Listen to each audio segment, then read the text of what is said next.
चरण के नामांकन के दूसरे दिन एक पर्चा हुआ दाखिल। अब तक 3 करोड़ 15 लाख से अधिक के अवैध सामान और नकदी जब्त।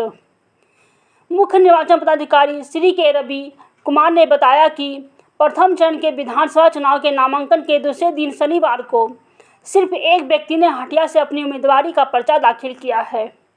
इसे लेकर अब तक विभिन्न विधानसभा निर्वाचन क्षेत्र में दाखिल नामांकनों की कुल संख्या 4 हो गई है। उन्होंने आगे बताया कि 20 अक्टूबर को रविवार का अवकाश होने के कारण नामांकन पत्र दाखिल नहीं होंगे।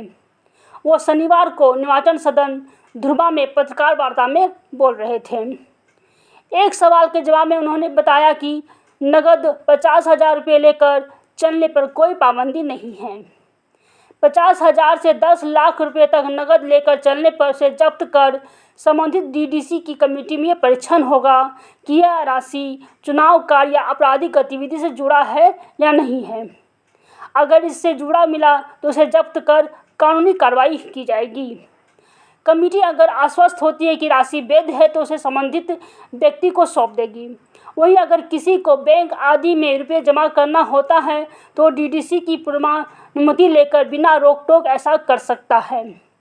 10 लाख से ऊपर की जब्त राशि के मामले को आयकर विभाग देखेगा। उन्होंने आगे बताया कि आदर्श आचार संहिता लागू होने के बाद से अब तक 3 करोड़ 15 लाख से अधिक के अवैध सामान और नकदी जब्त की गई है। 10 लाख से अधिक जब्ती वाले जिलों में गोड्डा, हजारीबाग, रामगढ़, चतरा, पूर्वी सिंहभूम, सरायकेला खरसावा और रांची शामिल हैं। इसमें राज्य पुलिस ने सर्वाधिक 1 करोड़ 60 लाख की जब्ती की है।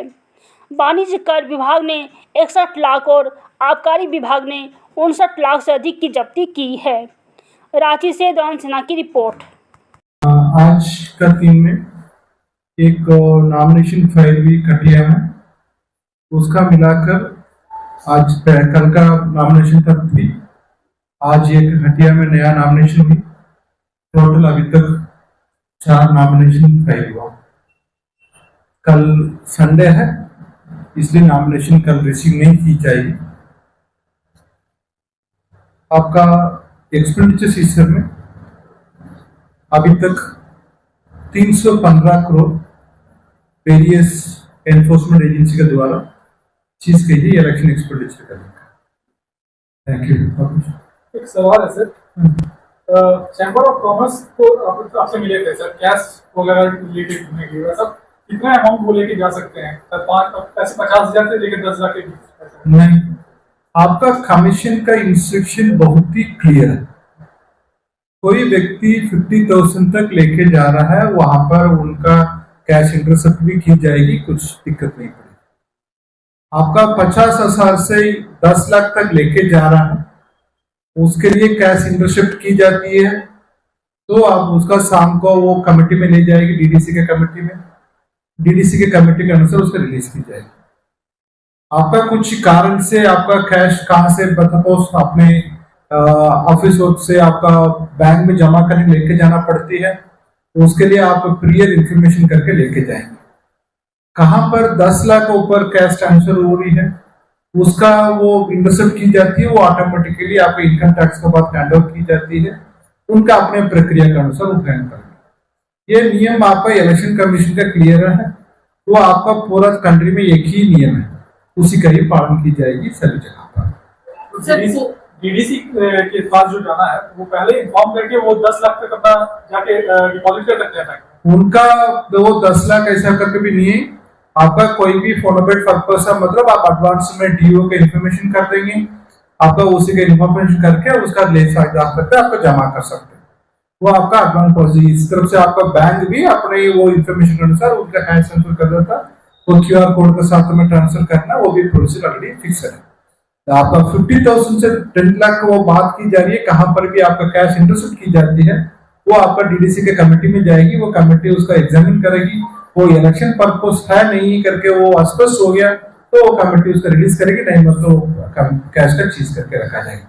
किसी भी क्रिमिनल केस का रिलेटेड में कैश चीज की जाती है, ऐसा ड्रग के साथ में चीज किया जाती है, नहीं मतलब कुछ इलीगल लिकर के साथ में की जाती है, वो ऑटोमेटिकली वो केस के साथ में एफआईआर का पार्ट हो जाती है, उसका रिलीज नहीं की जाएगी। वो क्रिमिनल प्रोसेस का बात है, वो रिलीज की जाएगी।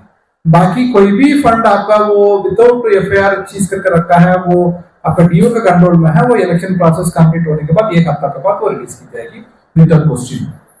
सर, पोस्टल बैलेट को लेकर के जो रिक्वायरमेंट्स हैं वो आप लोग कैसे करने वाले हो, किस तरीके से आप लोग रखने वाले हैं? ठीक है, पोस्टल बैलेट लेकिन मतलब उसमें आपका 3 कैटेगरी मेजर कैटेगरी में आती है। एक वोटर्स ऑन इलेक्शन ड्यूटी आती है, उसी के लिए अभी वो सभी जिला पर आपका फॉर्म 12 प्राप्त की जा रही है।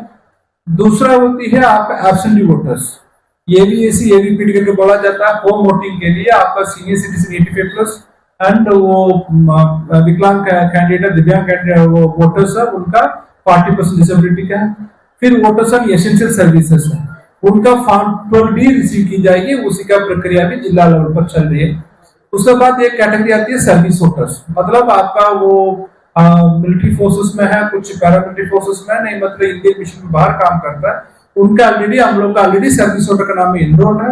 ऐसे ही उसी दिन में कैंडिडेट फाइनल होगा, उसके बाद उनका ट्रांसमिट की जाएगी, उसके आधार पर उनका। ये 3 कैटेगरी का ऑलरेडी प्रक्रिया चल रही है।